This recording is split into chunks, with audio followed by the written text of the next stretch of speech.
Bismillahirrahmanirrahim. We are going to start off our discussion with the subsection of cell membrane. So first of all, let's talk about the introduction of cell membrane. It's also called as the watchman or boundary of cell. हम cell membrane को cell का watchman या इसकी boundary भी कहते हैं. इसको हम वॉचमैन क्यों कहते हैं? Because it regulates the movement of materials into and out of cells, and it's also called as the plasma membrane. ये भी इसका alternate name है. And now let's talk about the location of cell membrane. Cell membrane की location के हवाले से ये एक जनरलाइजेशन है कि if the cell wall is present, the cell membrane would be present inner to the cell wall. Otherwise,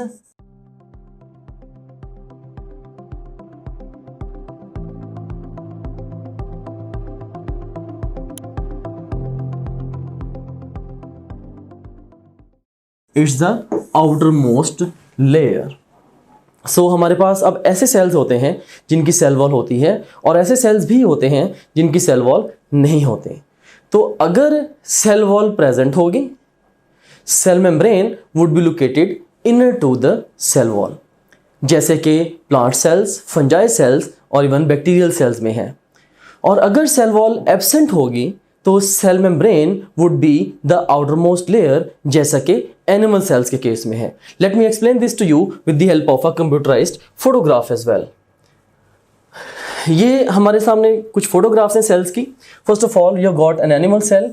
इसमें आप देख सकते हैं कि cell membrane is outermost layer, क्योंकि यहाँ पे कोई भी सेल वॉल प्रेजेंट नहीं है. और उसके बाद फिर हमारे पास ये प्लांट सेल का फोटोग्राफ है. तो इसमें आप देख सकते हैं कि cell wall is outermost layer and cell membrane would be present inner to the cell wall. और इसी तरह से ये एक बैक्टीरियल सेल है, तो इसमें भी सेल वॉल आउटरमोस्ट लेयर है and inner to the cell wall हमारे पास सेल मेम्ब्रेन प्रेजेंट है. So now let me ask few questions from you people. Dear students, actually during the course of my teaching I ask so many questions, and why I love to ask questions, because it's my tendency to teach through questions. I always like to create confusions and then fix those confusions, क्योंकि मेरा मानना ये है कि सवालों के बगैर learning passive learning है और सवालों के साथ लर्निंग एक्टिव लर्निंग है. I am not worried if you are attempting questions and you are getting them wrong. क्यों? क्योंकि ये आपकी लर्निंग फेज है. Yes, I am real time worried if you are not attempting questions at all. So anyways, I'd be asking lot of questions throughout the course of my lectures. So first of all हमारे पास ये कुछ questions हैं. इसमें right column में कुछ options हैं, like A option है carbohydrates, B option lipids, C option is proteins, D option is cholesterol and E option is phospholipids. So इन ऑप्शंस के लिए मेरा आपसे पहला क्वेश्चन है, which of the following is most abundant component of cell membrane? इनमें से कौन सा कंपोनेंट सेल मेम्ब्रेन का मोस्ट अबंडेंट है? And the best response to this question is proteins. और उसके बाद फिर सेकंड स्टेटमेंट है मेरे पास, which of the following is least abundant component of cell membrane? इनमें से जो लीस्ट अबंडेंट कंपोनेंट है दैट इज द कार्बोहाइड्रेट्स. और उसके बाद फिर which component occupies most mess?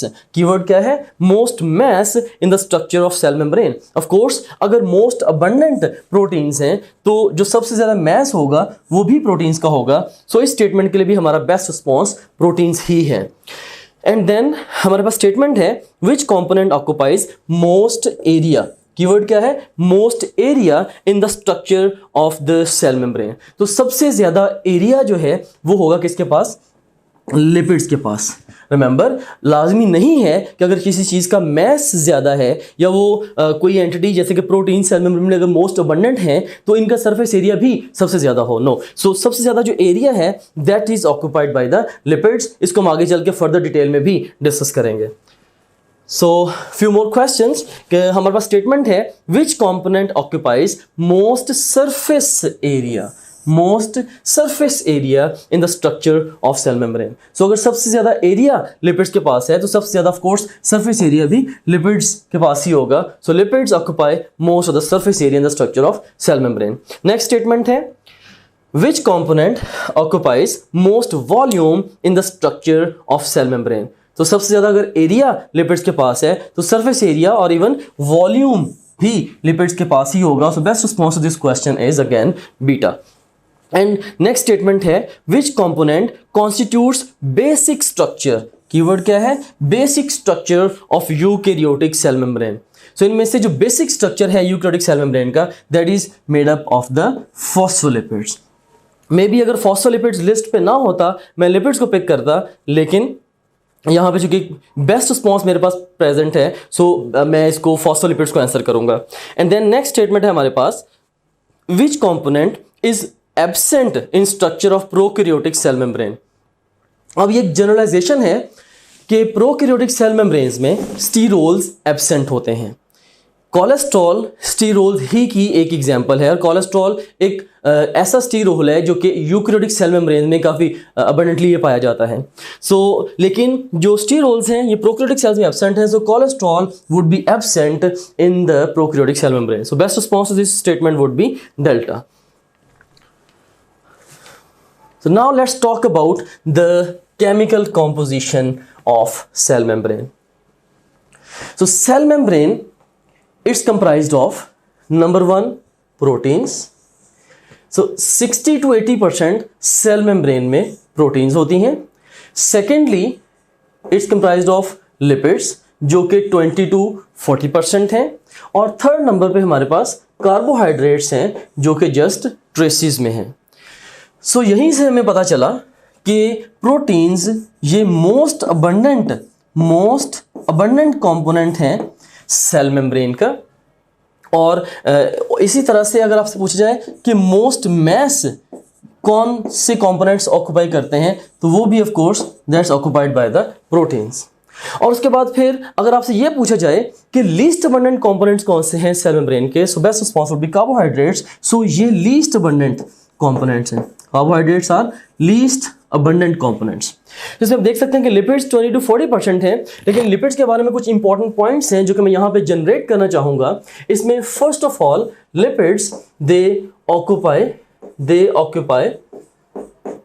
Most area and surface area and even volume. So आपसे कुछ भी पूछा जाए कि सेल मेम्ब्रेन में सबसे ज्यादा एरिया कौन से कंपोनेंट्स ऑक्यूपाई करते हैं, बेस्ट रिस्पॉन्स इज लिपिड्स. सबसे ज्यादा surface area, again best response is lipids. सबसे ज्यादा volume, again best response is lipids. और उसके बाद फिर जो लिपिड्स हैं हमारे पास, ये सेल मेम्ब्रेन में ये दो तरह के होते हैं. एक है फॉस्फोलिपिड्स और दूसरे नंबर पे है cholesterol. I am talking about the eukaryotic cell membrane. So eukaryotic cell membrane में दो तरह के लिपिड्स हैं मेनली. एक फॉस्फोलिपिड्स हैं और दूसरे नंबर पे कोलेस्ट्रॉल है. Phospholipids they constitute the basic structure of cell membrane, जबकि जो कोलेस्ट्रॉल है it maintains the fluidity of cell membrane. लेकिन कोलेस्ट्रॉल के बारे में एक इंपॉर्टेंट पॉइंट मैं यहाँ पे जनरेट करना चाहूँगा कि जनरली द स्टीरोल्स और specifically cholesterol they are absent in the prokaryotic cell membrane. So prokaryotic cell membrane में ये कोलेस्ट्रॉल नहीं होगा. Now let's move to the next slide. So now let's talk about the structure of cell membrane. अब cell membrane के structure को explain करने के हवाले से दो डिफरेंट मॉडल्स प्रपोज्ड हैं. उसमें एक है हमारे पास यूनिट मेम्ब्रेन मॉडल और दूसरा है fluid mosaic model. First of all let's discuss the unit membrane model. According to unit membrane model, the lipid bilayer is sandwiched between two protein layers. Unit membrane model के accordingly cell membrane का structure कैसा है कि overall दो protein की layers हैं और जो लिपिड बाइलेयर है ये दो प्रोटीन की लेयर के दरमियान सैंडविच्ड है. Let me explain this to you with the help of a simple example. You just imagine कि ये एक ब्रेड है और इसके ऊपर मैं जैम अप्लाई करता हूँ और उसके ऊपर फिर मैं एक और ब्रेड अप्लाई करता हूँ. तो इसमें ये जो दो ब्रेड्स हैं they are representing the two layers of protein, और ये जो दरमियान में जैम अप्लाई किया है it's representing the lipid bilayer. Right, so according to unit membrane model the lipid bilayer is sandwiched between two protein layers. लेकिन क्या ये मॉडल एक करेक्ट मॉडल है, एक्यूरेट मॉडल है so as to explain the structure of cell membrane? And the answer to this question is no, it's not an accepted model. ऐसा क्यों है? जैसे ही आप अपनी topgrade.bk की ब्राउजर ऐप में लॉगिन होंगे, आपको ये हमारा होम पेज नजर आएगा। इसमें ये पहला जो सेक्शन है ये आपके सब्जेक्ट से रिलेटेड मटेरियल का है। सेकंड सेक्शन जो एक्स्ट्रा सपोर्ट और गाइडेंस आपको रिक्वायर्ड है ये उसके हवाले से है। थर्ड जो सेक्शन है ये डिफरेंट की स्टैटिस्टिक्स एंड टॉपग्रेड की, जो कि आपका हमारे पे कॉन्फिडेंस इंक्रीज करेंगे। एंड लास्ट ऑफ ऑल ये एग्जीक्यूटिव समरी है आपकी ओवरऑल प्रिपरेशन की प्रोग्रेस के हवाले से। सो सबसे पहले सेक्शन को हम एक्सप्लोर करते हैं। इसमें से आप किसी भी सब्जेक्ट पे क्लिक करें, से हमारे पास ये सब्जेक्ट्स हैं biology, physics, chemistry, English, logical reasoning. इनमें से किसी भी सब्जेक्ट पे आप क्लिक करें तो आपको उस सब्जेक्ट में उसके वीडियो लेक्चर्स, रिवीजन नोट्स और प्रैक्टिस क्वेश्चन मिले। आप वीडियो लेक्चर्स पे क्लिक करेंगे तो उस सब्जेक्ट के सारे यूनिट्स या सेक्शंस आपके सामने ओपन हो जाएंगे। आप किसी भी सेक्शन को चूज करेंगे, उस सेक्शन के सारे टॉपिक्स ओपन हो जाएंगे। इनमें से जिस मर्जी टॉपिक को आप चूज करें, आप उसके वीडियो लेक्चर्स को यहाँ से वॉच वीडियो बटन क्लिक करके देख सकते हैं, right, like this over here. मान रहे सो ये वीडियो लेक्चर आपके सामने ये आ गया। अगेन टू न्यूरल पाथवे, इसमें भी एक हमारे पास, अगर आप जाते हैं फास्ट रिवीजन नोट्स पे, सो जिन स्लाइड्स को यूज करके हमने वीडियो लेक्चर्स रिकॉर्ड किए हैं, अब उन्हीं स्लाइड्स को आप यहाँ से रिवाइज कर सकते हैं। देख सकते हैं आपने फास्ट रिवीजन नोट्स पे क्लिक किया, इसमें सारे के सारे सेक्शन फिर ओपन हो गए। तो यहाँ पे एक बात मैं आपको बताना चाहता हूँ कि जो भी सेक्शन इंपॉर्टेंट है एग्जाम के पॉइंट ऑफ व्यू से, हमने उनके साथ इंपॉर्टेंट का टैग भी लगाया हुआ है, keeping in view the previous exam friends. Anyways, तो यहाँ पे आप किसी भी सेक्शन को चूज करें। सी सेल स्ट्रक्चर एंड कॉन्सेप्ट को मैं चूज करता हूँ। इसके सारे टॉपिक्स ओपन हो गए। इनमें से किसी भी टॉपिक को आप पिक करेंगे तो आप उसकी वो स्लाइड्स देख सकते हैं जिनसे उस टॉपिक का वीडियो लेक्चर रिकॉर्ड हुआ है। तो काफी सारा टाइम है आपका वो सेव होगा, आपको लेक्चर नोट करने की जरूरत नहीं है। आपको बने बनाए नोट्स मिल रहे हैं for the fast revision, rather super fast revision of the lectures. उसके बाद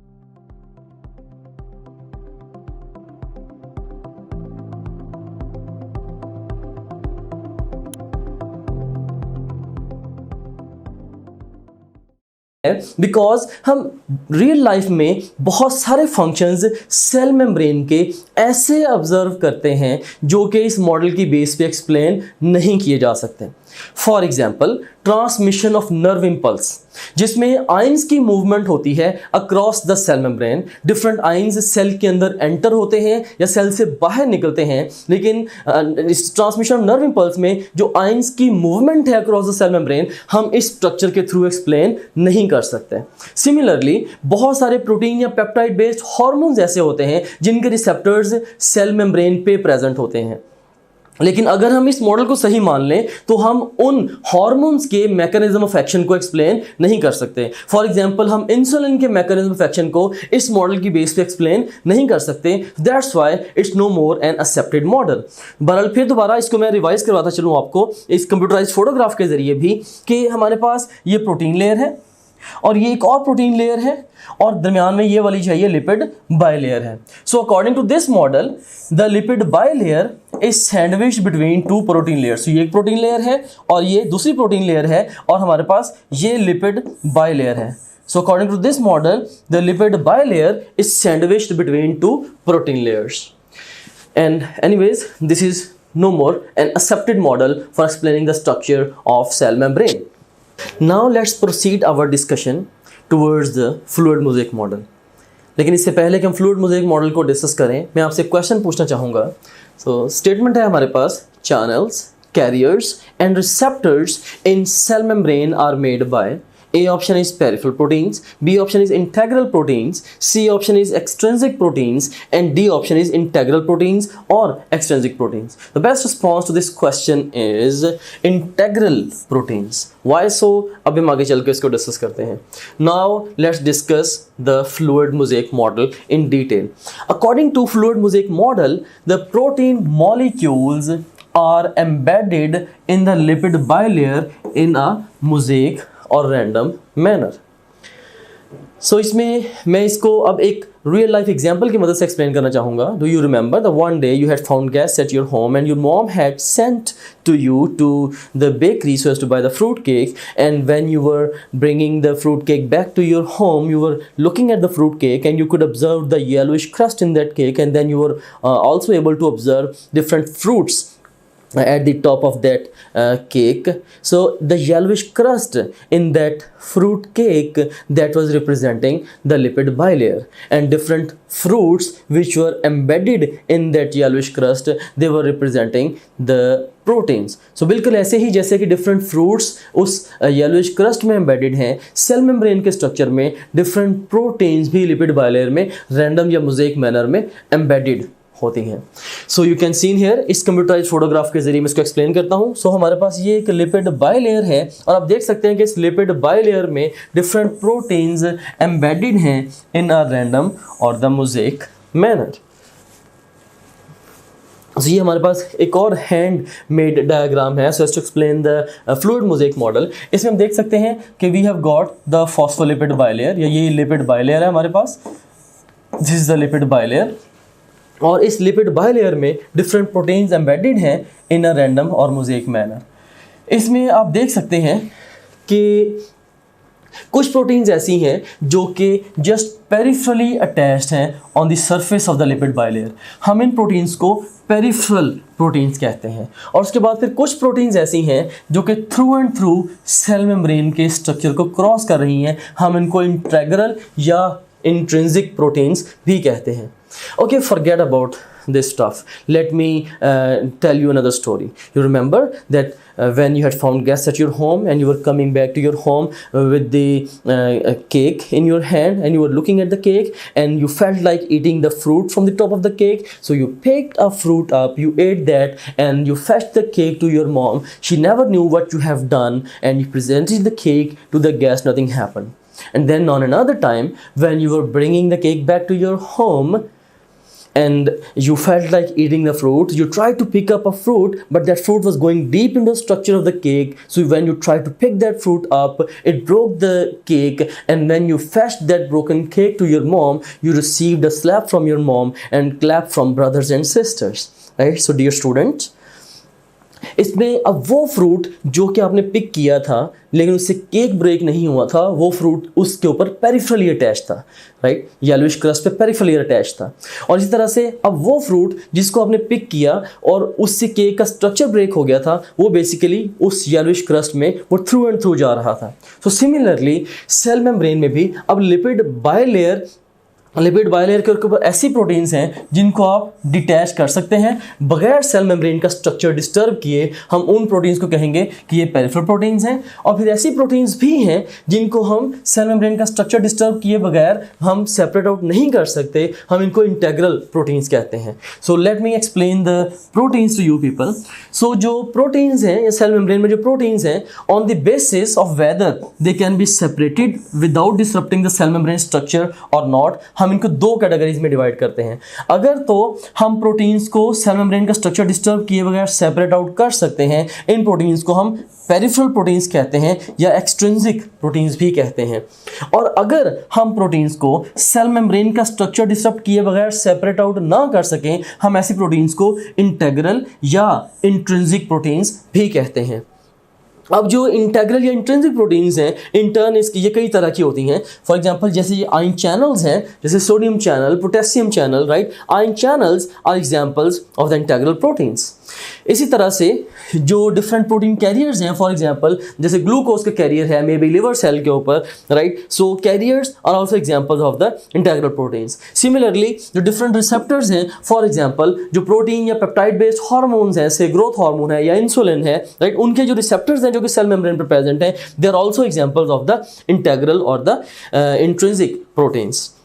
ऑलराइट डियर स्टूडेंट्स, हमने अभी फ्लूइड मोज़ेक मॉडल को डिस्कस किया और इससे पहले हमने केमिकल कंपोजिशन को डिस्कस किया था सेल मेम्ब्रेन की. हमने सेल मेम्ब्रेन की केमिकल कंपोजिशन में ये डिस्कस किया था कि इसमें हमारे पास मोस्ट अबंडेंट कंपोनेंट प्रोटीन्स हैं और उसके बाद लिपिड्स हैं और उसके बाद फिर हमारे पास क्या है, कार्बोहाइड्रेट्स हैं. अभी हमने according to fluid mosaic model ये तो देख लिया कि लिपिड्स और प्रोटीन्स किधर हैं. हमने अभी तक ये डिस्कस नहीं किया where are the carbohydrates. And the answer to this question is carbohydrates are either attached to the lipids, like you can see over here, or they are attached to the proteins, like you can see over here.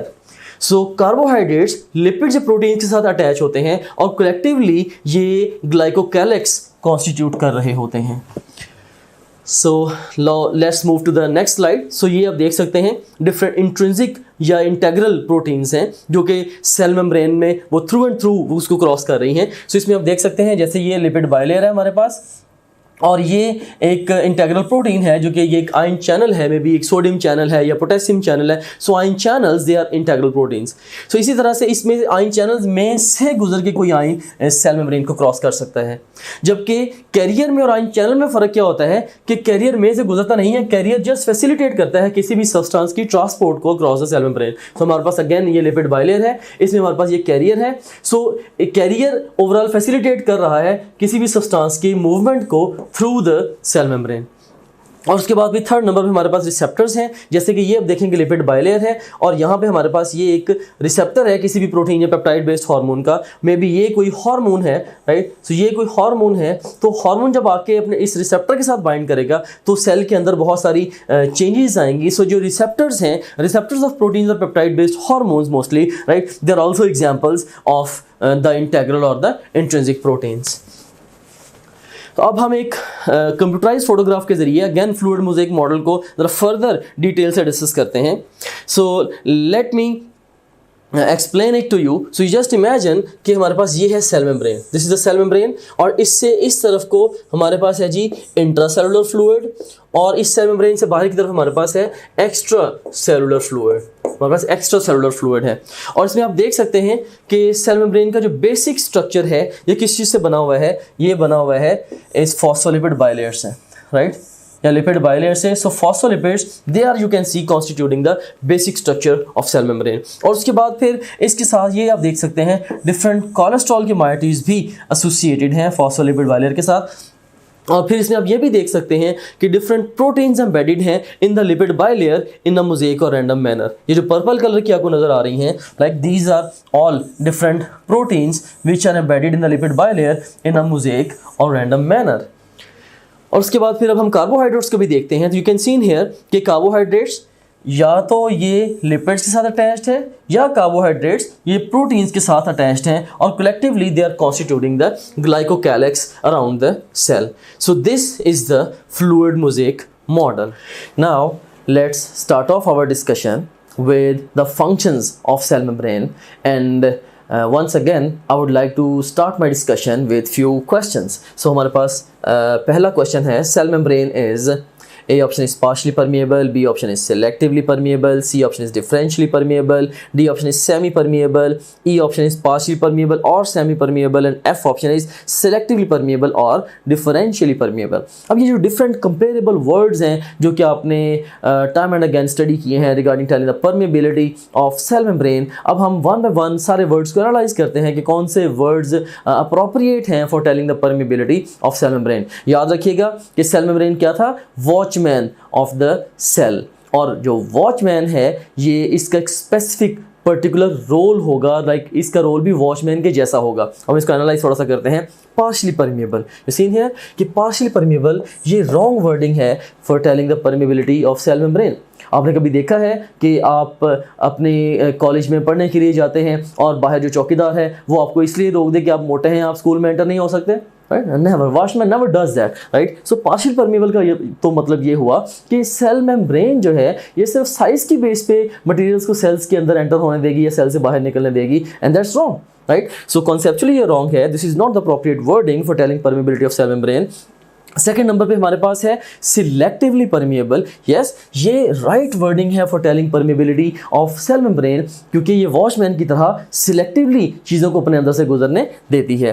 और उसके बाद फिर third number पे differentially permeable, ये भी appropriate wording है for telling the permeability of cell membrane. For example, अब हमारी जनरल जो बॉडी सेल्स हैं, इंसुलिन की प्रेजेंस में सेल्स की मेम्ब्रेन्स के अंदर ग्लूकोज ट्रांसपोर्टर्स लगे हुए होते हैं, और इंसुलिन की प्रेजेंस में इस वजह से जो सेल मेम्ब्रेन्स हैं जनरली वो परमिएबल हैं टू द ग्लूकोज, जैसा कि खाना खाने के बाद होता है. सो जब हम खाना खाएंगे ग्लूकोज ब्लड में जाएगा, ब्लड ग्लूकोज हाई होगा, हाई ग्लूकोज लेवल इंसुलिन की सिक्रेशन को स्टिमुलेट करेगा. इंसुलिन ने सेल्स की सरफेस के ऊपर या सेल मेम्ब्रेन्स के अंदर ग्लूकोज के ट्रांसपोर्टर्स इनकॉर्पोरेट कराने हैं, जिस वजह से खाना खाने के मे बी कहने के 1-1.5 घंटे के बाद मोस्ट ऑफ दी जो सेल्स हैं वो ग्लूकोज को परमिएबल हो जाते हैं.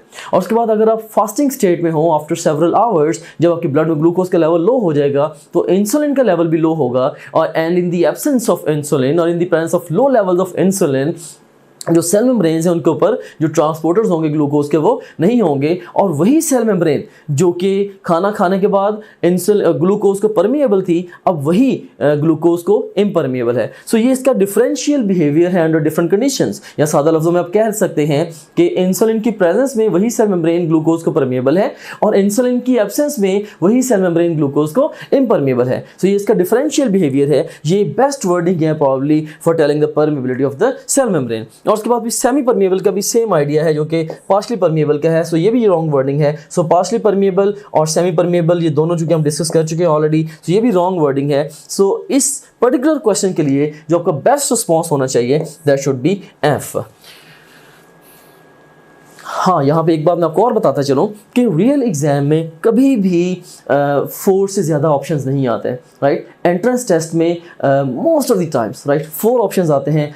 कुछ एंट्रेंस एग्जाम्स हैं जिनमें इवन 5 ऑप्शंस अपीयर होते हैं, लेकिन मैं अपने ऑप्शंस की जो तादाद है वो सिर्फ इसलिए बढ़ाता हूँ क्योंकि इस स्टेज पे जो मेरा ऑब्जेक्टिव है वो आपको मोर वर्सटाइल वे में प्रिपरेशन करवाना है। लेकिन हमेशा रियल एग्जाम के लिए आप 4 ऑप्शंस का स्कोप ही माइंड में रखिएगा। और अब हमारे पास एक रेंज है क्वेश्चंस की, और ये अगेन थोड़े से ट्रिकी क्वेश्चंस हैं, थोड़े क्रिटिकल क्वेश्चंस हैं, राइट। ये आपकी जो अंडरस्टैंडिंग है specifically regarding the transport across the cell membrane उसको क्रिटिकल वे में टेस्ट करेंगे। अगर आप इन सारे क्वेश्चंस को अप्रोप्रिएटली आंसर कर पा रहे हैं दैट्स रियली गुड, लेकिन अगर आप इन क्वेश्चंस को आंसर नहीं भी कर पा रहे then there is nothing to worry about this, right, because this is your learning phase. I am not worried if you are attempting questions and you are getting them wrong, but yes I am real time worried if you are not attempting questions at all, right। so बहरहाल हम यहाँ पे questions को सिर्फ इसलिए discuss करते हैं ताकि हम अपने आप को evaluate कर सकें, और उसके बाद फिर हम actually transport across cell membrane को डिटेल में डिस्कस करेंगे, जिसमें ऑटोमेटिकली हमें इन सारे क्वेश्चंस के आंसर इन डेप्थ मिलेंगे भी। सो हमारे पास कुछ ऑप्शंस हैं। A option is passive transport, B option is simple diffusion, C option is facilitated diffusion, D option is active transport, E option is primary active transport, F option is symport, G option is antiport, H option is bulk transport, I option is phagocytosis, J option is pinocytosis, K option is all of this, और command है हमारे पास choose the single best answer for each statement. Her statement के लिए आपने एक सही जवाब का इंतखाब करना है। एंड हमारे पास स्टेटमेंट क्या है, osmosis is an example of, and the best response to this question is beta। ये simple diffusion की एक example है। Let's move on to the second statement। Transport of large size materials by forming vesicles of plasma membrane is called। अब यहाँ पे चूंकि vesicle formation हो रही है, तो इसके लिए जो बेस्ट रिस्पॉन्स होना चाहिए that should be the bulk transport, H। And next we have got another statement which of the following mechanism of transport across cell membrane involve energy, right। And इसमें आप सोच रहे होंगे may be this the answer is active transport. You seen here, यहाँ पे जो keyword use किया गया है वो यूज़ किया गया है एनर्जी का।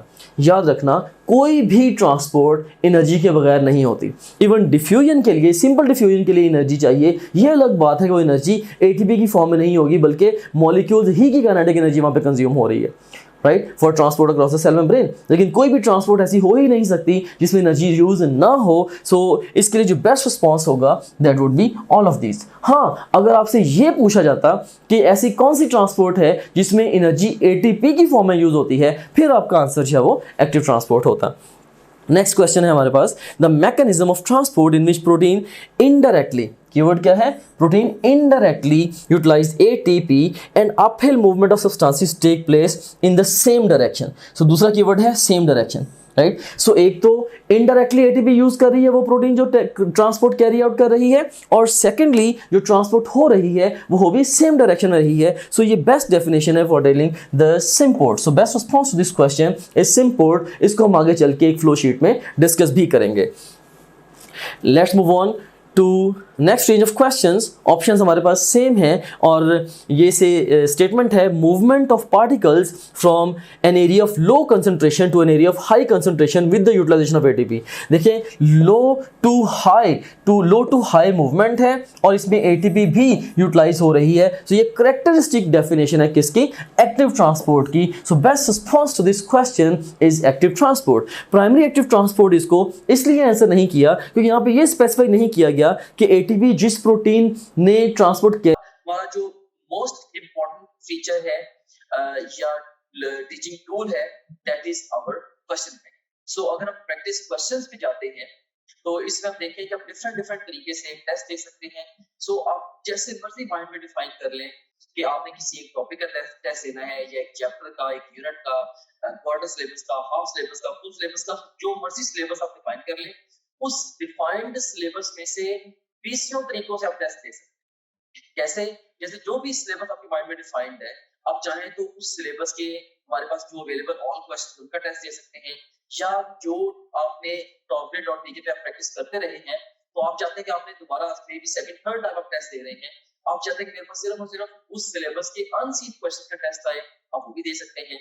इसके अलावा इनकरेक्ट क्वेश्चन के टेस्ट देते हुए जो सवाल आपके गलत हुए थे, आप उन गलत सवालों का टेस्ट अलग से क्रिएट कर सकते हैं। से अगर आपने फिजिक्स के 20 टेस्ट दिए हैं, उनमें से आपका कोई मे बी आपके कोई 30 क्वेश्चन रॉन्ग हुए थे, उन 30 रॉन्ग क्वेश्चन का इकट्ठा टेस्ट भी आप क्रिएट कर सकते हैं।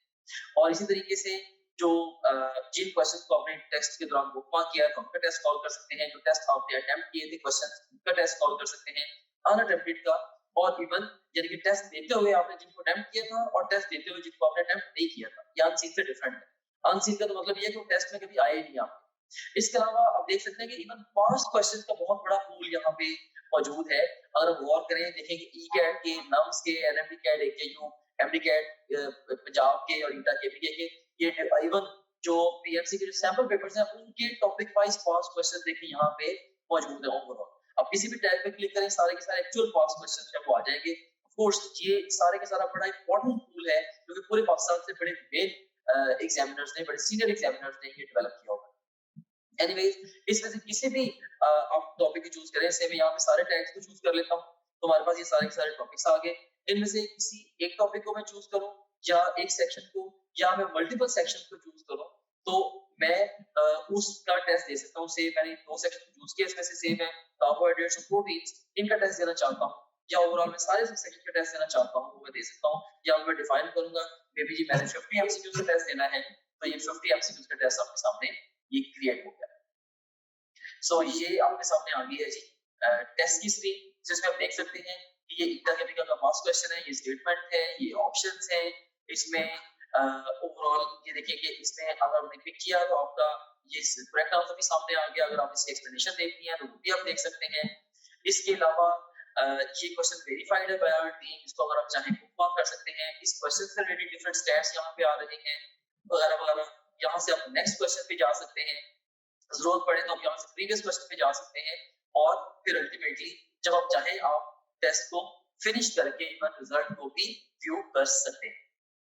ऑलराइट, सो इस तरह से ये टेस्ट आपने इसको रिजल्ट को व्यू कर लिया। एनीवेज, इसके बाद अब हम चलते हैं दोबारा अपने होम पेज की तरफ। सो आप किसी भी जितने भी आपका सब्जेक्ट्स हैं, बायोलॉजी, फिजिक्स, केमिस्ट्री, इंग्लिश और लॉजिकल रीजनिंग, इन सब सब्जेक्ट्स के आप वीडियो लेक्चर्स, वीडियो नोट्स और अनलिमिटेड एमसीक्यू प्रैक्टिस यहाँ से कर सकते हैं।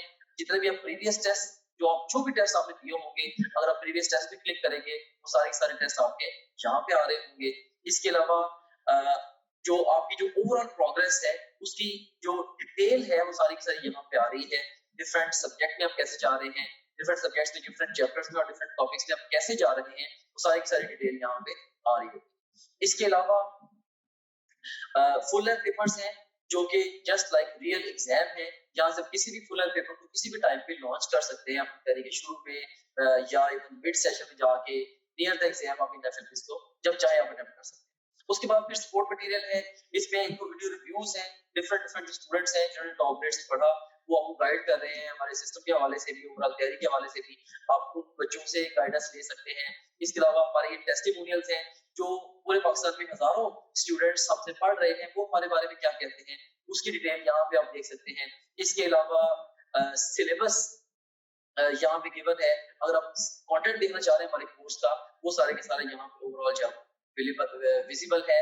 And in addition to that study schedules बड़ा एक अहम फीचर है, अहम मॉड्यूल है। इसमें 90 डेज, 60 डेज, 30 डेज और इवन 50 डेज का एनएमटी का स्केड्यूल मौजूद है। आप अपनी नीड के अकॉर्डिंगली जिस मर्जी स्केड्यूल को फॉलो कर सकते हैं, डिपेंडिंग अपॉन कि आप टाइम फ्रेम में किस जगह पे खड़े हैं। अगर आप एग्जाम, आपका 1 महीने के बाद एग्जाम है, ऑफ कोर्स आप 30 डेज वाला प्लान फॉलो करेंगे। अगर आपके एग्जाम में 2 हफ्ते रहते हैं तो आप 15 दिन वाला प्लान फॉलो करेंगे एंड सो ऑन। तो इसमें हमने आपको ये बताया है स्केड्यूल्स के अंदर ये गाइड किया है कि आपने गिवन टाइम को बेस्ट यूटिलाइज कैसे करना है। फिर इसके अलावा डाउनलोड्स का सेगमेंट है, जो भी डिफरेंट इंपॉर्टेंट कंटेंट है आपसे रिलेटेड, वो सारे के सारे आपको डाउनलोड्स में मिल जाता है। और इसके अलावा गाइडेंस वीडियोस काफी सारी इसके अंदर पड़ी हुई हैं, जो कि मैंने खुद रिकॉर्ड करके इसके अंदर डाली है। इसमें बहुत सारे हवालों से जनरल गाइडेंस आप इन वीडियो से ले सकते हैं। सो ये था हमारे पास ये हमारे पास गाइडेंस वीडियोस का ये सेगमेंट था।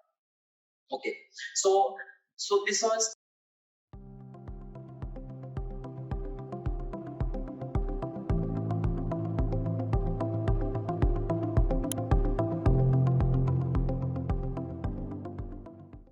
कैरी आउट की है, उसने खुद एटीपी यूज की है या एटीपी कहीं पे सेकेंडरीली यूज हुई है। So according to this statement जो बेस्ट रिस्पॉन्स बनेगा हमारा, that would be active transport. अब नेक्स्ट स्टेटमेंट है cell drinking is referred to as. So cell drinking जो है ये करेक्टरिस्टिक ये टर्मिनोलॉजी है जो कि हम पिनोसाइटोसिस के लिए यूज करते हैं। So J would be the best response to this question and similarly cell eating is referred to as phagocytosis. I would be the best response. और उसके बाद फिर नेक्स्ट स्टेटमेंट है movement of particles from an area of high concentration to an area of low concentration with the help of carrier protein.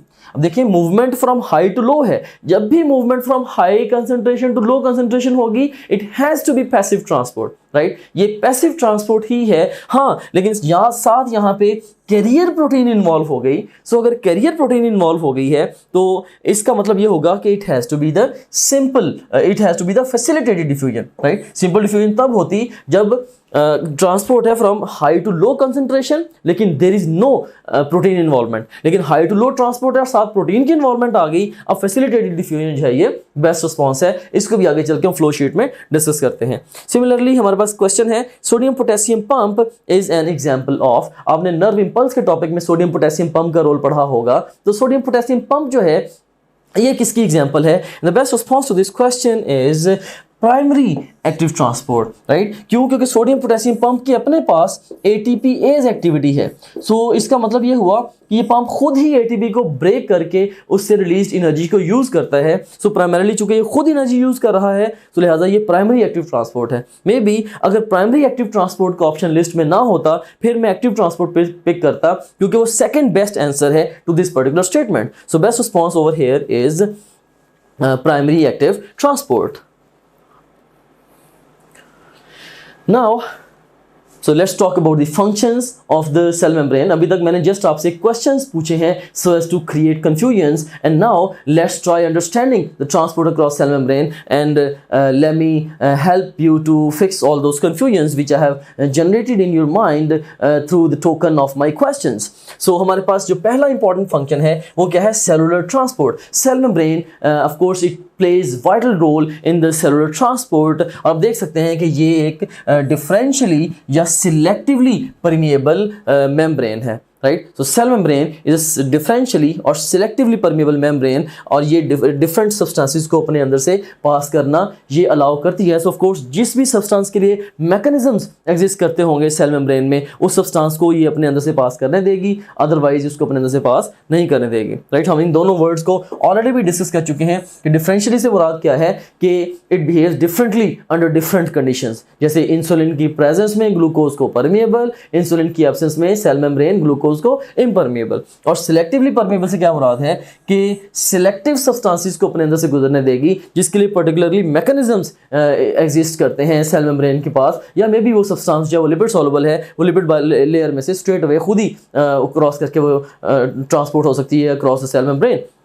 Right, so ये cellular transport में important role play करती है. Now let's construct a flow sheet regarding understanding the different modes of transport across the cell membrane. This is a very important flow sheet and it will help to organize all the information regarding the transport, different transport modalities across the cell membrane. So now let's, अब cell membrane के cross जो different kinds की transports हैं, हम उन्हें दो major categories में divide करते हैं on the basis of whether they use ATP और नॉट.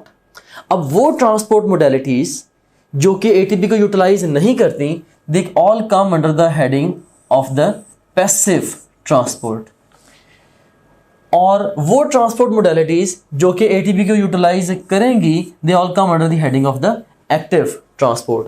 यहाँ पे याद रखिएगा, यहाँ पे कीवर्ड एटीपी है, एनर्जी नहीं है, राइट, क्योंकि इवन ये पैसिव ट्रांसपोर्ट है, भले ये एटीपी यूज नहीं करती, लेकिन इवन पैसिव ट्रांसपोर्ट इसने भी एनर्जी को यूज करना है. फॉर एग्जांपल पैसिव ट्रांसपोर्ट के लिए जैसे कि मॉलिक्यूल्स की जो काइनेटिक एनर्जी है वो यूज होती है, राइट. So passive transport. अब passive transport is the transport along the concentration gradient. अगर इसको मैं फर्दर इलेबोरेट करूं, this is basically movement of particles from an area of high concentration to an area of low concentration.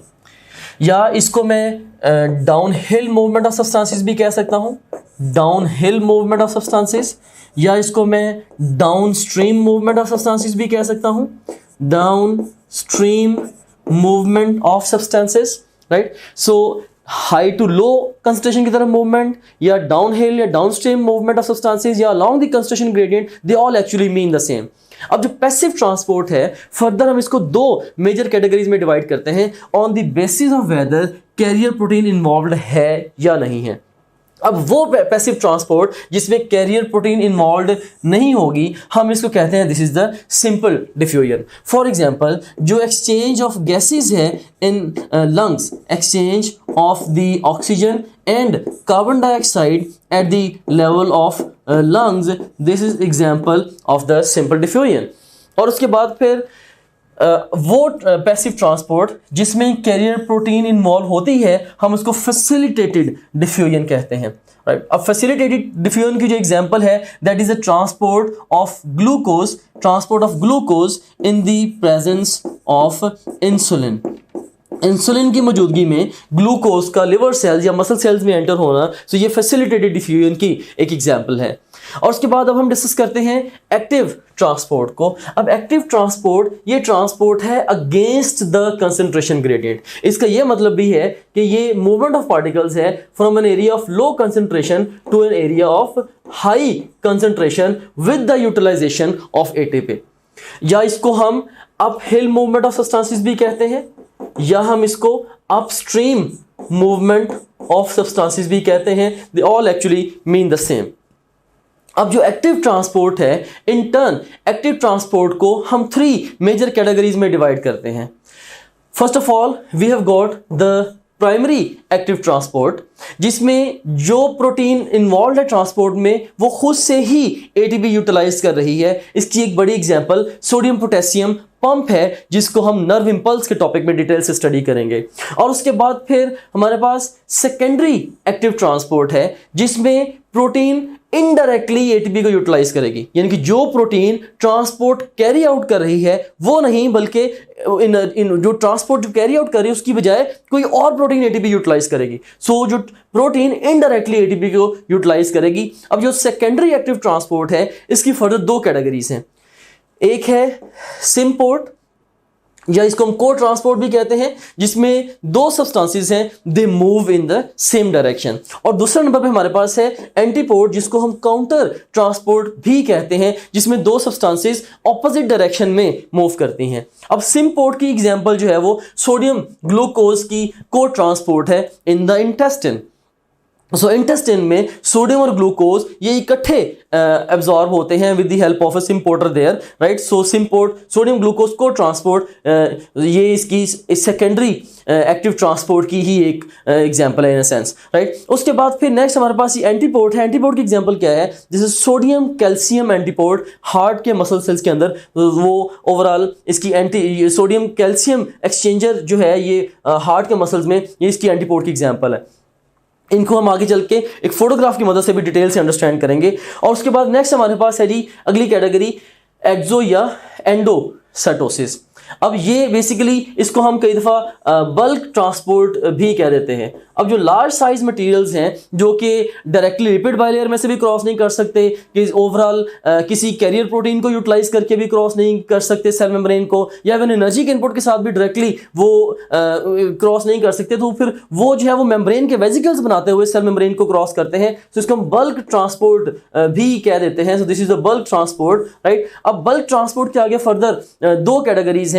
Injection of material into the cell, उसको हम कहते हैं endocytosis, and ejection of material out of the cell, उसको हम कहते हैं this is the exocytosis. अब जो एंडोसाइटोसिस है इन टर्न, इसकी आगे फर्दर दो कैटेगरीज हैं। अगर तो इंजेक्शन हो लिक्विड मटेरियल की, अगर तो इंजेक्शन हो लिक्विड मटेरियल की, हम कहते हैं कि ये पिनोसाइटोसिस है। और अगर इंजेक्शन हो किसी सॉलिड पार्टिकल की, हम कहते हैं this is the phagocytosis, right. So pinocytosis को हम सेल ड्रिंकिंग और फेगोसाइटोसिस को हम सेल ईटिंग भी कहते हैं।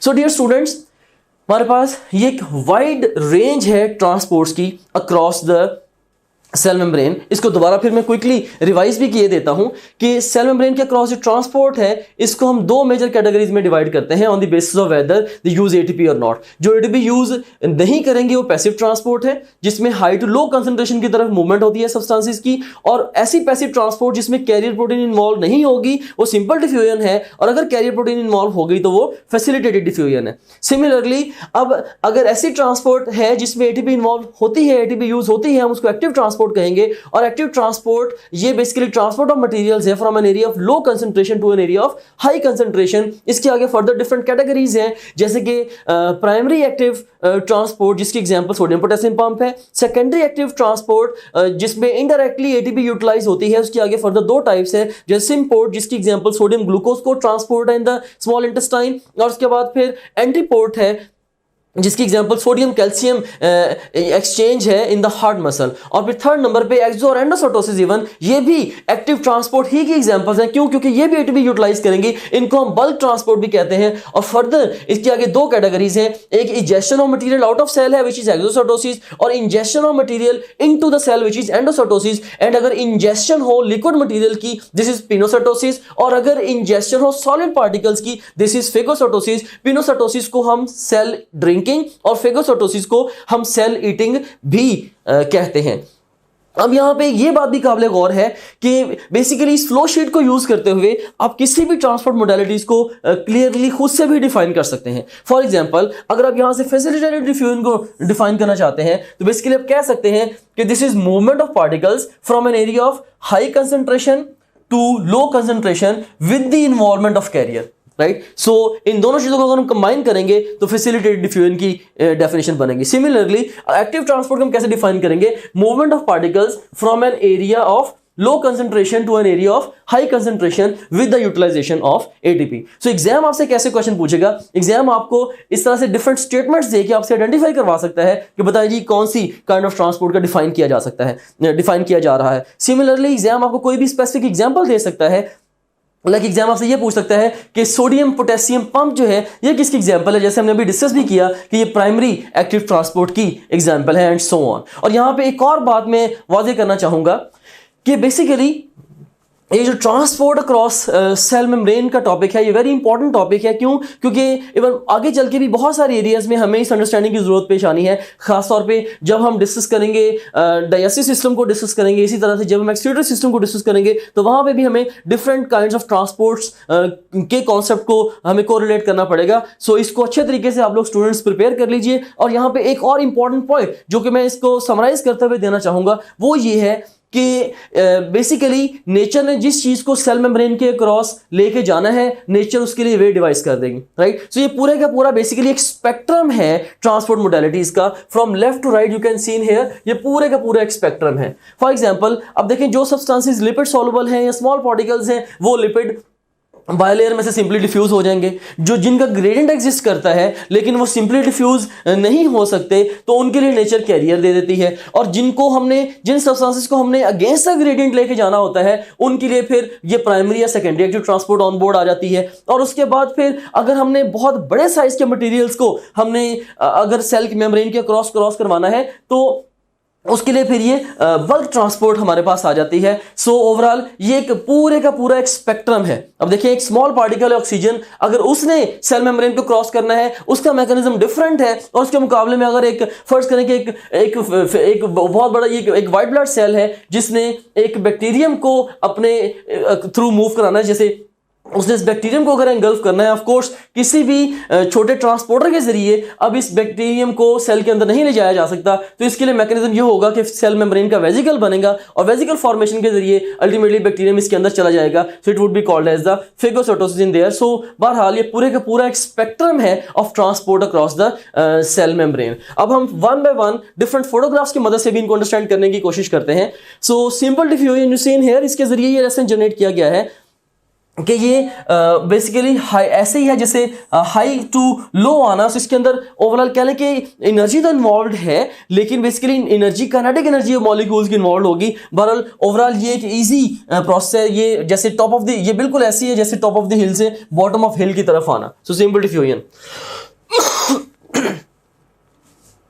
जैसे अब ये देख सकते हैं कि इससे हमारे पास ये एक सेल है, ये एक दूसरा सेल है, ये सेल मेम्ब्रेन है। अब ये डिफरेंट पार्टिकल्स है बेबी, सारे के सारे पार्टिकल्स पहले इस कॉर्नर में जमा थे, अब ग्रेजुअली ग्रेडियंट अगर एग्जिस्ट कर रहा था ग्रेजुअली ये इवनली डिस्ट्रीब्यूट हो जाएंगे इंटरस्टिशियल फ्लूइड में और इंट्रासेलुलर फ्लूइड में। सो मे बी ये इंटरस्टिशियल फ्लूइड है और मे बी ये इंट्रासेलुलर फ्लूइड है। सो अगर ये सब्सटेंस की सिंपल डिफ्यूजन हो रही है तो इवनली सारे के सारे एरिया में से डिस्ट्रीब्यूट हो जाना है। सो सिंपल डिफ्यूजन। इसी तरह से आप देख सकते हैं कि ये ओवरऑल एल्वियोलाई में सिंपल डिफ्यूजन की एग्जांपल है हमारे पास। लेट मी, इसमें आप देख सकते हैं कि oxygen diffusing into the blood and carbon dioxide diffusing out of the blood, ये किसकी एग्जांपल्स हैं? They are also examples of the simple diffusion. मिसाल के तौर पे आप देखें कि हमारे पास ये एल्वियोलस है। So this is the alveolus there, right. और ये हमारे पास है जी पुल्मोनरी कैपिलरी, ये जो पर्पल कलर में आपको नजर आ रही है ये पुल्मोनरी कैपिलरी है। अब देखें कि एल्वियोलस के ल्यूमेन से ऑक्सीजन का पुल्मोनरी कैपिलरी के ल्यूमेन में जाना, और सिमिलरली कार्बन डाइऑक्साइड का पुल्मोनरी कैपिलरी के ल्यूमेन से एल्वियोलस के ल्यूमेन की तरफ आना, ये बेसिकली किसकी एग्जांपल्स हैं? They are examples of the simple diffusion.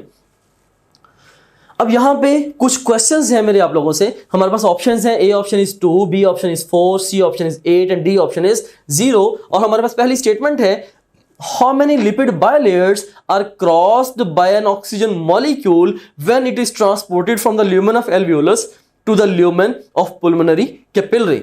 अब कितनी लिपिड बायलेयर्स क्रॉस्ड होंगी? तो इसका जो बेस्ट रिस्पॉन्स होगा, व्हाट डू यू थिंक?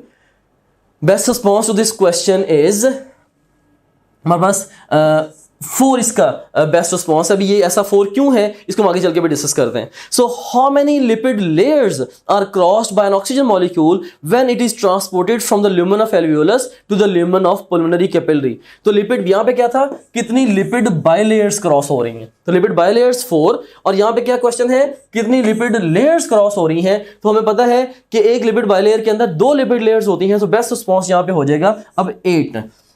उसके बाद फिर how many membranes are crossed by an oxygen molecule when it is transported from lumen of alveolus to the lumen of pulmonary capillary. अब सवाल आ गया है कितनी मेम्ब्रेन्स क्रॉस होनी है, कितनी मेम्ब्रेन्स क्रॉस होनी है? अगेन बेस्ट रिस्पॉन्स इसका क्या होगा? इसका बेस्ट रिस्पॉन्स होगा 4। और उसके बाद फिर नेक्स्ट हमारे पास क्वेश्चन है, हाउ मेनी सेल्स, अब यहां पे कीवर्ड क्या है? Cells. How many cells are crossed by an oxygen molecule when it is transported from lumen of alveolus to the lumen of pulmonary capillary. तो सेल्स जो है बेसिकली ये 2 क्रॉस होंगे। अब मैं इसको इस डायग्राम की मदद से एक्सप्लेन करता हूं।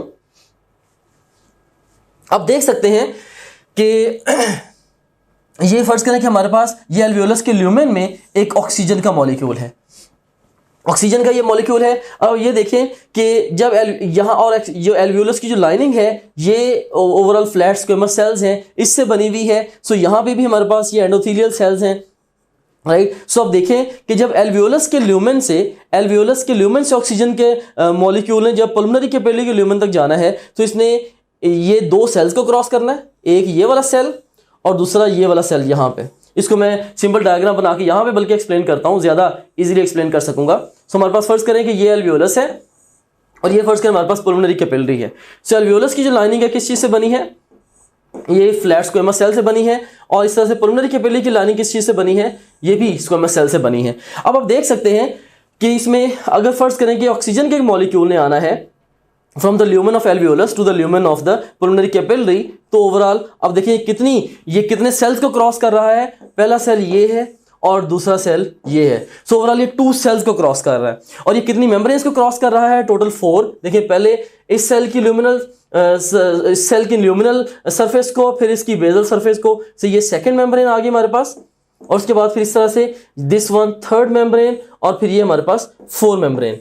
और हमें पता है कि एक मेम्ब्रेन में कितनी लिपिड बाइलेयर्स होती हैं, एक लिपिड बाइलेयर होती है। और एक मेम्ब्रेन में कितनी लिपिड लेयर्स होती हैं, एक मेम्ब्रेन में 2 लिपिड लेयर्स होती हैं। सो लिहाजा जब एक ऑक्सीजन का मॉलिक्यूल एल्वियोलस के ल्यूमेन से पल्मोनरी कैपिलरी के ल्यूमेन तक आएगा तो वो 2 सेल्स को क्रॉस करेगा, वो 4 मेम्ब्रेन्स को क्रॉस करेगा, 4 लिपिड बाइलेयर्स को क्रॉस करेगा और 8 लिपिड लेयर्स को क्रॉस करेगा। They all actually mean the same. Similarly अगर मैं आपसे यही क्वेश्चन पूछूं कार्बन डाइऑक्साइड के बारे में कि जब कार्बन डाइऑक्साइड का एक मॉलिक्यूल पल्मोनरी कैपिलरी के ल्यूमेन से एल्वियोलस के ल्यूमेन तक जाएगा तो वो कितने सेल्स या कितनी मेम्ब्रेन्स या कितनी लिपिड बाइलेयर्स या कितनी लिपिड लेयर्स क्रॉस करेगा। अगेन आंसर्स जो वो कंपेरेबल होंगे with those of the oxygen, right. So this is about the simple diffusion.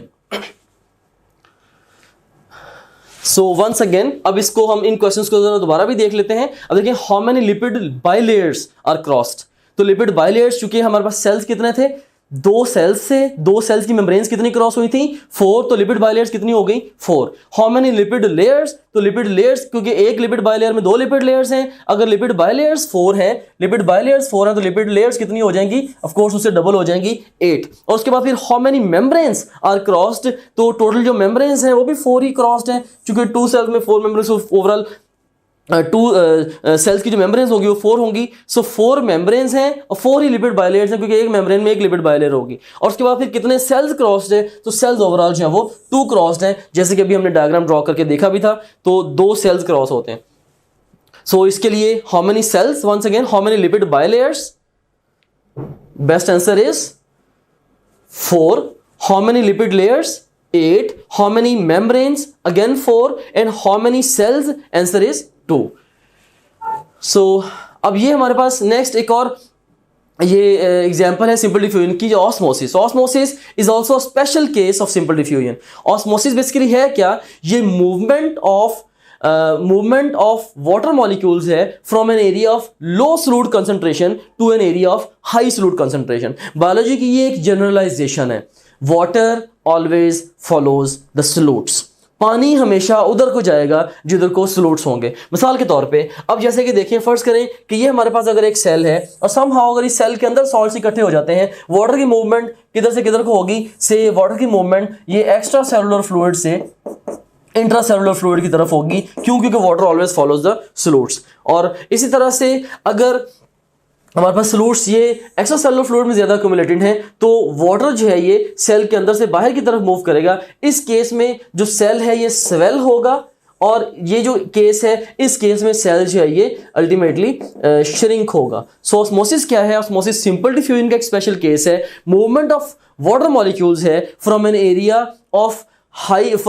Of low solute concentration to an area of high solute concentration through a differentially permeable membrane. So this is about the osmosis.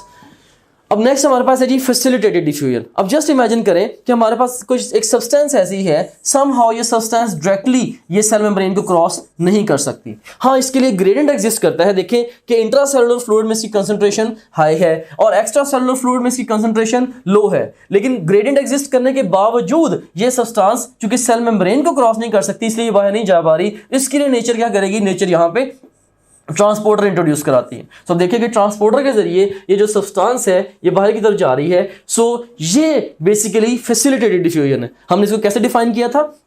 Movement of particles from an area of high concentration to an area of low concentration with the help of a carrier but without utilization of ATP.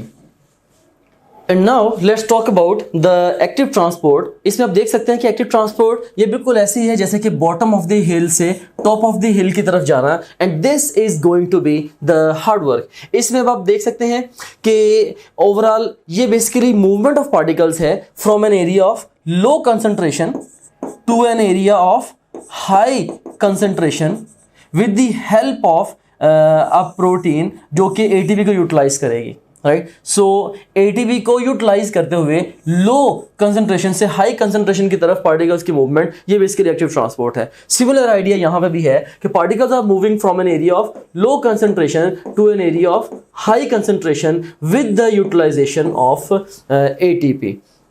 और उसके बाद फिर next हम देखते हैं कि ये हमारे पास एक फोटोग्राफ है और जिसके ज़रिए मैं आपको प्राइमरी और सेकेंडरी एक्टिव ट्रांसपोर्ट को डिटेल से एक्सप्लेन करने वाला हूं।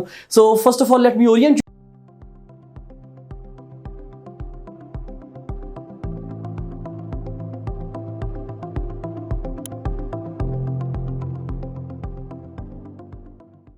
Towards this photograph. Just imagine करें कि हमारे पास ये है, फर्ज करें कि ये है वुमेन्स कप, और वुमेन्स कप के बाद फिर ये हमारे पास है से एंटायर, ये सेगमेंट रिप्रेजेंट कर रहा है एंटायर लेंथ ऑफ नेफ्रॉन को। मे बी ये वुमेन्स कप है नेफ्रॉन का, और उसके बाद फिर ये जो सेगमेंट है this is representing the entire length of the nephron. और इसमें देखें कि ये जो लेंथ ऑफ नेफ्रॉन है इसमें से proximal convolute tubule, loop of Henle, distal convolute tubule, ये सब कुछ आ जाता है। अब इसमें देखें कि इसकी जो लाइनिंग है ये किस चीज़ से बनी हुई है? ये बनी हुई है सेल्स से, right. So we have got the cells on the board. So lining इसकी सेल से बनी हुई है। अब ये बेसिकली यही जो सेल है इसी को एनलार्ज करके आपको यहाँ पे दिखाया जा रहा है, इसी सेल को एनलार्ज करके आपको यहाँ पे दिखाया जा रहा है। इसमें आप देखें कि इस सेल की ये जो सरफेस है ये इसकी ल्यूमिनल सरफेस है, ये इसकी ल्यूमिनल सरफेस है, और ये वाली जो सरफेस है इस सेल की ये इसकी बेजल सरफेस है जो कि away from the lumen of the renal tubule या नेफ्रॉन है। अब इसमें अब ये देखें कि फर्ज करें कि ये प्रॉक्सिमल कॉन्वोल्यूटेड ट्यूब्यूल का ये एक सेल है। जस्ट इमेजिन करें कि प्रॉक्सिमल कॉन्वोल्यूटेड ट्यूब्यूल का ये एक सेल है। अब इसकी जो बेजल मेम्ब्रेन है वहाँ पे ये सोडियम पोटेशियम जो पंप है वो लगा हुआ है, और सोडियम पोटेशियम पंप ATP को यूटिलाइज करते हुए दो पोटेशियम के पार्टिकल्स को from the extracellular fluid to the intracellular fluid move करता है, राइट। और उसके बाद फिर थ्रू द सेम टोकन ये सोडियम को इंट्रासेलुलर फ्लूइड से एक्स्ट्रासेलुलर फ्लूइड की तरफ लेके जाता है। सो 3 सोडियम पार्टिकल्स को ये ICF से ECF की तरफ लेके आता है। सो आप देखें कि इसमें ये जो सोडियम पोटेशियम पंप है ये खुद ही ट्रांसपोर्ट कैरी आउट कर रहा है, movement of 2 potassiums into and 3 sodiums out of the cell, और खुद ही ये क्या कर रहा है कि खुद ही ये ATP को भी यूटिलाइज कर रहा है। सो बाय डेफिनेशन ये प्राइमरी एक्टिव ट्रांसपोर्ट की एग्जांपल है। अब देखें चूंकि ये सोडियम को ये अंदर के बाहर की तरफ मूव कर रहा है, सो रिजल्टेंटली जो इंट्रासेलुलर फ्लूइड है, इंट्रासेलुलर फ्लूइड में जो सोडियम की कंसंट्रेशन है ये हो जाएगी कम। अगर सोडियम की कंसंट्रेशन कम हो जाती है इसकी वजह से यू कैन से कि ये एक और ट्रांसपोर्टर है जो कि इसके ल्यूमिनल मेम्ब्रेन पे लगा हुआ है, जिसको हम बोलते हैं दिस इज सोडियम ग्लूकोज को ट्रांसपोर्टर। सो इसके साथ सोडियम और ग्लूकोज अटैच हो जाएंगे, और ये सोडियम और ग्लूकोज ये दोनों lumen of the renal tubule से to the interior of the cell of the PCT cell ये मूव करेंगे। सो बेसिकली ये जो एग्जांपल है ये सेकेंडरी एक्टिव ट्रांसपोर्ट है। सेकेंडरी क्यों है? दिस इज सेकेंडरी क्योंकि ATP कहाँ पे यूटिलाइज हो रही है? ATP यहाँ पे यूटिलाइज हो रही है, क्योंकि इस ATP की यूटिलाइजेशन की वजह से यहाँ पे सोडियम कम हुआ और उसकी वजह से फर्स्ट करेंगे ये एक्टिवेट हुआ। सो अब ATP चूंकि बेजल सरफेस पे यूटिलाइज हो रही है, सोडियम पोटेशियम पंप ATP को यूटिलाइज कर रहा है, लेकिन ट्रांसपोर्ट यहाँ पे कैरी आउट हो रही है, लेकिन ATP यूटिलाइज हो रही है। सो ये सेकेंडरी एक्टिव ट्रांसपोर्ट है। Why secondary? Because ATP is being utilized secondarily. And why this is active? Because somehow ATP is being utilized, right? और इसको हम सिम्पोर्ट या को ट्रांसपोर्ट भी कहते हैं, बिकॉज जो पार्टिकल्स की मूवमेंट की डायरेक्शन है वो सेम है। सिमिलरली अब आप देखें कि इस तरह से अब सोडियम पोटेशियम पंप की एक्टिविटी की वजह से जो ICF है इसमें सोडियम की कंसंट्रेशन कम हुई। अब सोडियम की कंसंट्रेशन कम होने की वजह से क्या होगा, ये जो सोडियम प्रोटॉन एंटीपोर्टर है ये एक्टिवेट होगा, जिसकी वजह से सोडियम मूव करेगी, सोडियम पार्टिकल्स मूव करेंगे, सोडियम आयंस मूव करेंगे इनटू द इंट्रासेलुलर फ्लूइड, जबकि जो प्रोटॉन्स हैं they would move out of the PCT cell and they would go into the lumen of the renal tubule। अब इस case में भी देखें कि ये भी सेकेंडरी एक्टिव ट्रांसपोर्ट की एग्जांपल है। क्यों? क्योंकि इसमें ATP यूटिलाइज हुई है, लेकिन हुई है सेकेंडरीली। ATP बेसल सरफेस से यूटिलाइज हुई, लेकिन ट्रांसपोर्ट यहाँ पे कैरी आउट हुई। सो ये सेकेंडरी एक्टिव ट्रांसपोर्ट की एग्जांपल है, और इसको हम काउंटर ट्रांसपोर्ट कहेंगे। क्यों? क्योंकि जो पार्टिकल्स की मूवमेंट की डायरेक्शन है वो ऑपोजिट टू ईच अदर है। One particle is moving in one direction, other particle is moving in the other direction. तो इसीलिए हम कहते हैं कि ये बेसिकली ये सोडियम प्रोटॉन एंटी पोर्ट है। सो एंटी पोर्ट या counter transport is same thing. So this is counter transport और the antiport, right? So this is all about the primary and the secondary active transport. So once again इसमें आप देखें कि sodium potassium pump example है किसकी? Primary active transport की। और जो सोडियम ग्लूकोज की को ट्रांसपोर्ट है ये सेकेंडरी एक्टिव ट्रांसपोर्ट है। और इस तरह से जो सोडियम प्रोटॉन की जो काउंटर ट्रांसपोर्ट है या एंटीपोर्ट है ये सेकेंडरी एक्टिव ट्रांसपोर्ट ही की एक एग्जांपल है। अब हम एक्सोसाइटोसिस को एक कंप्यूटराइज्ड फोटोग्राफ की मदद से अंडरस्टैंड करने की कोशिश करते हैं। Let me orient you towards this photograph. इस फोटोग्राफ में आपको जो ये नज़र आ रही है this is the cell membrane. ये सेल मेम्ब्रेन है, और inner to this cell membrane you have got this intracellular fluid, and outer to this cell membrane you have got this extracellular fluid। और इसमें आप देख सकते हैं कि कोई एंटिटी है, फॉर एग्जांपल मे बी ये अगर हम इसको अज्यूम कर लें कि ये बीटा सेल ऑफ पैंक्रियाज है। बीटा सेल ऑफ पैंक्रियाज में इंसुलिन प्रोड्यूस हुई है on the rough endoplasmic reticulum of the beta cell of pancreas. वहाँ से फिर प्रोड्यूस होकर वो अल्टीमेटली ट्रांसपोर्ट वेजिकल के जरिए गोल्जी तक गई, और फिर गोल्जी से अल्टीमेटली वो एक वेजिकल में स्टोर हो गई आके। अब इस इंसुलिन ने या इंसुलिन के डिफरेंट मॉलिक्यूल्स ने इन्होंने सेल से बीटा सेल से बाहर जाना है into the extracellular fluid so that it can make its way to the final destination. तो इंसुलिन के मॉलिक्यूल ये डायरेक्टली, चूंकि ना तो ये लिपिड सॉल्युबल है और ना ही इंसुलिन के मॉलिक्यूल्स के लिए कोई ट्रांसपोर्टर एग्जिस्ट करता है सेल मेम्ब्रेन पे, सो इंसुलिन डायरेक्टली तो सेल से बाहर नहीं जा सकती। तो ये जो वेजिकल है ये वेजिकल फ्यूज होगा जाके विद द सेल मेम्ब्रेन, और इंसुलिन के जो मॉलिक्यूल्स हैं ये एक्स्ट्रा सेलुलर फ्लूइड में रिलीज होंगे। And of course this would also be associated with blood capillary। so ultimately insulin molecules they will make their way into the blood, and you know that once you are in the blood you are everywhere। so एक दफ़ा beta cell से निकल के extracellular fluid में गई exocytosis के जरिए insulin, और उसके बाद फिर उसके बाद फिर जो इंसुलिन है it made its way to the blood capillary, और वहाँ से फिर इसे पूरी बॉडी में सर्कुलेट होना है। और जहाँ जहाँ पे इंसुलिन के रिसेप्टर्स मौजूद होंगे वहाँ पे जाके इंसुलिन अपने रिसेप्टर से बाइंड करेगी और इसके एक्शंस आ जाएंगे। So that's about the exocytosis, and now let's move on to the next slide। Now let's talk about the endocytosis, which is ingestion of material into the cell। और अगर ingestion होगी solid material की तो हम उसको बोलेंगे this is phagocytosis, और अगर ingestion होगी liquid material की तो इसको हम बोलेंगे this is pinocytosis। so endocytosis is simply the ingestion of material into the cell। ingestion of solid material is phagocytosis। it's also labeled as the cell eating, and ingestion of liquid material is pinocytosis, and this is also labelled as the cell drinking. जैसे कि आप इस photograph में देख सकते हैं कि ये फर्ज करें कि ये एक अमीबा की सेल मेम्ब्रेन है, तो ये एक सॉलिड पार्टिकल है जिसको ये इंगल्फ करना चाह रहा है। तो ये यू कैन सीन हियर कि सूडोपोडिया फॉर्मेशन के जरिए अल्टीमेटली एक वेजिकल बन रहा है, and this solid particle is being taken into the cell. So this is phagocytosis. Similarly यहाँ पे आप देख सकते हैं कि हमारे पास ये सेल मेम्ब्रेन है और बाहर ही एक्स्ट्रा सेलुलर फ्लूइड है जिसमें कुछ लिक्विड मटेरियल्स हैं जिनको सेल अंदर लेके जाना चाह रहा है। सो वेजिकल फॉर्मेशन के ज़रिए ये fluid material, liquid materials they going into the cell. So this is pinocytosis. And here is a summary table और इस समरी टेबल के ज़रिए हम डिफरेंट ट्रांसपोर्ट मोडेलिटीज़ के हाई यील्ड फैक्ट्स को सम अप करेंगे। First of all let me orient you towards this table. इस टेबल में एक्सट्रीम लेफ्ट कॉलम में सेल मेम्ब्रेन के अक्रॉस जो ट्रांसपोर्ट मोडेलिटी है, transport modality across the cell membrane. Second column में ये चीज़ मैंशनड है कि वो ट्रांसपोर्ट मोडेलिटी एक्टिव है या पैसिव है।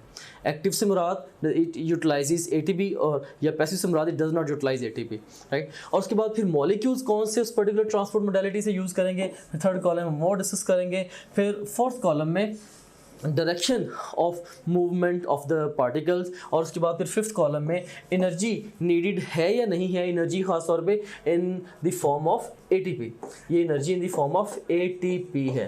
सो एटीपी नीडेड है या नहीं है उस पर्टिकुलर ट्रांसपोर्ट मोडेलिटी के लिए, हम इसको डिस्कस करेंगे। और उसके बाद फिर प्रोटीन की ज़रूरत है या नहीं है कि इस पर्टिकुलर ट्रांसपोर्ट को कैरी आउट करने के लिए, ये भी हम देखेंगे। So first of all let's talk about diffusion. So diffusion जो है, यू कैन सी हियर, ये पैसिव है। And why it is passive? Because there is no need of ATP. ATP की ज़रूरत नहीं है, इसीलिए ये पैसिव है। और कौन से मॉलिक्यूल्स डिफ्यूजन के ज़रिए सेल मेम्ब्रेन को क्रॉस करेंगे?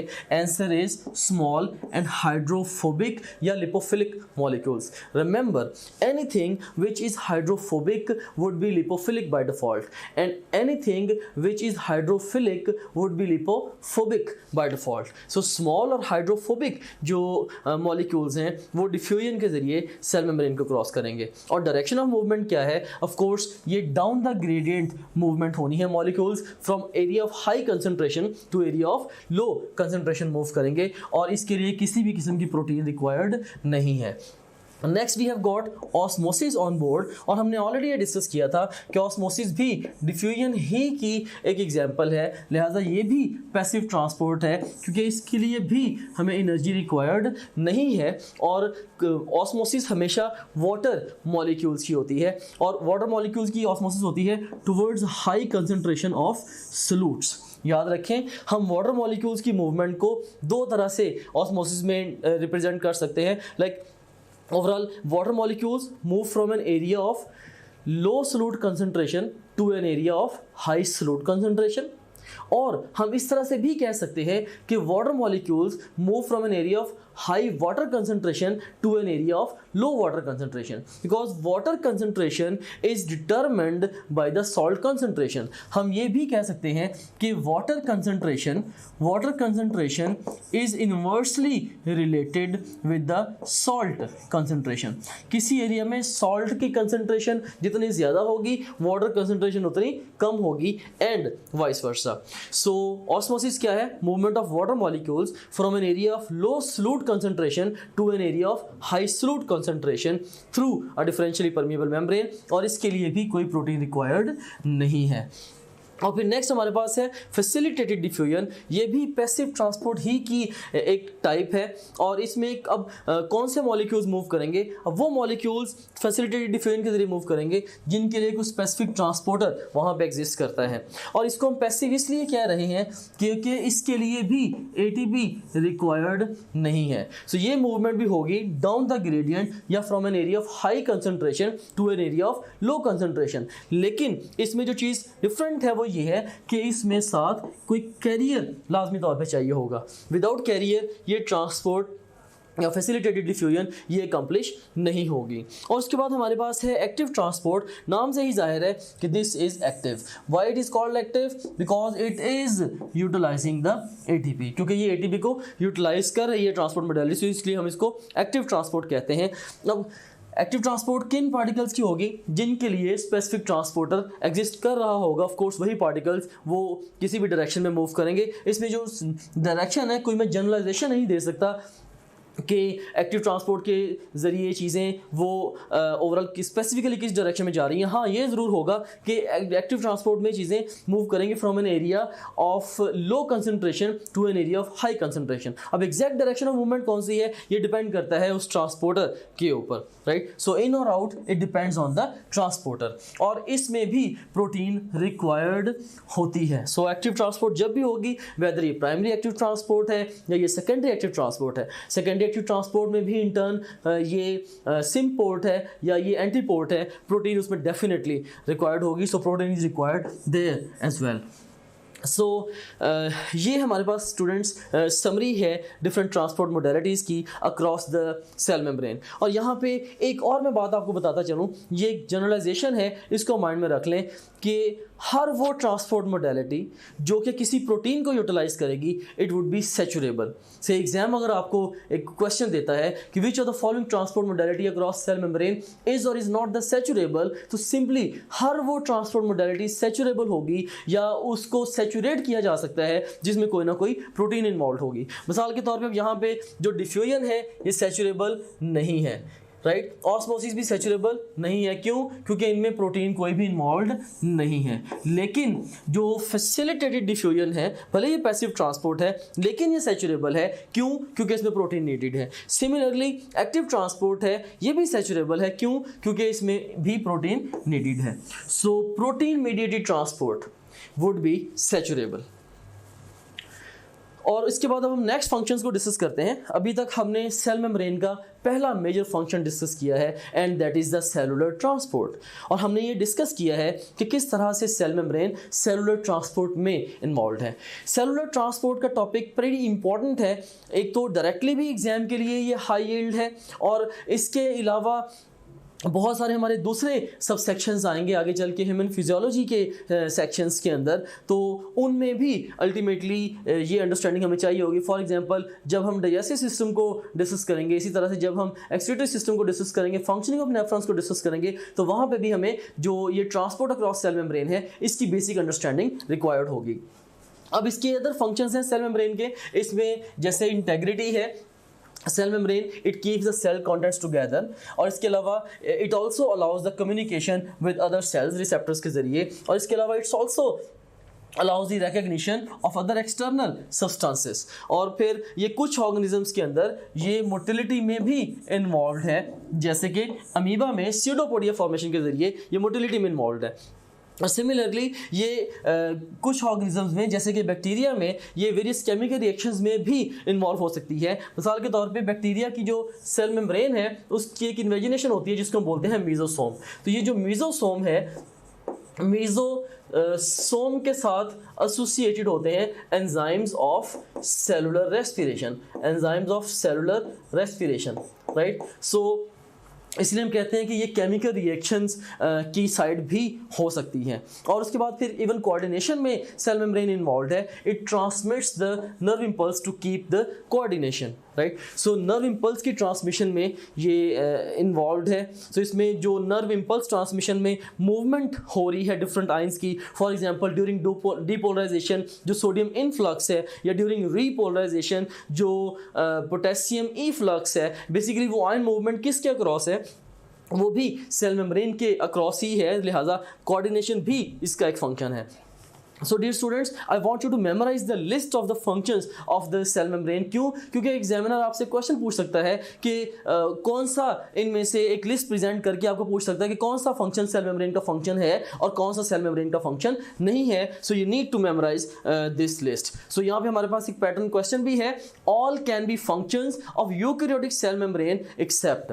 तो इनमें से कौन सा यूकैरियोटिक सेल मेम्ब्रेन का फंक्शन नहीं हो सकता? कम्युनिकेशन, अभी हमने स्टडी किया कि नर्व इंपल्स जो है, ये नर्व इंपल्स ये फंक्शन है किसका? सेल मेम्ब्रेन का, और ऑफ कोर्स वो कम्युनिकेशन में इन्वॉल्व है। सो ये सेल मेम्ब्रेन का फंक्शन है, लिहाजा ये हमारा जवाब नहीं हो सकता। सेल मेम्ब्रेन का फंक्शन तो ये है लेकिन हमारा जवाब नहीं है, क्योंकि हमने ये देखना है कि कौन सा यूकैरियोटिक सेल मेम्ब्रेन का फंक्शन नहीं है। सो उसके बाद नेक्स्ट हमारे पास है इलेक्ट्रिकल कोऑर्डिनेशन है।